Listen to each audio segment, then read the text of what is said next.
Мен Бакыев Жаныбек Талантбекович. Азыркы учурда Кыргыз Республикасынын куралдуу күчтөрүнүн Улуттук гвардиясынын 10-126 аскер бөлүгүндө кызмат өтөп келем. Өлкөдөгү кырдаалга байланыштуу блокпосттордо кызмат кылуудамын. Кыргыз эли байыртан улуу кайратман ынтымактуу эл. Биз бул илдеттен биргеликте коюлган тартипти туура сактоо менен жеңебиз деп ишенем. Алдыда 9 май улуу жеңиш күнү келе жатат. Бул майрам мен үчүн эң маанилүү. Себеби өзүмдүн чоң атам согуштун ардагери.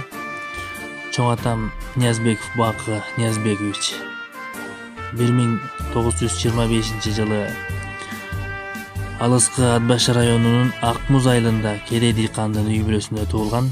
Атамдын агасы Сакы 1941 жылы улуу ата мекендик согушка кетип, ал жактан оор жарадар болуп кайра келип, Ак Муз айылынан кайтыш болгон.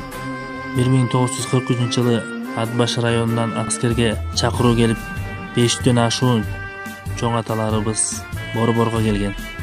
Ошол Ат Баш районунан барган 500дөн ашуун чоң аталарыбыздын арасынан өзүнүн туулган жерине 13 гана кайтып келген.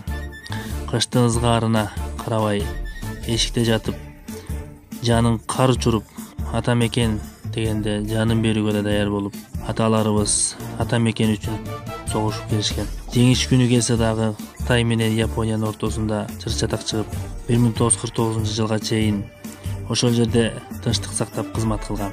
Ый угулбай көчөлөрдөн эшиктен, ыңааласын наристе үн бешиктен, көрүккү болсун комбайндар талаанын, көрсөтпөсүн танкалардын караанын, короолордо коргошунок болбосун, койдун гана коргоолдору ойносун, жан жыргатып чегирткесин бакасын, бейпил түндөр, эркин күндөр жашасын.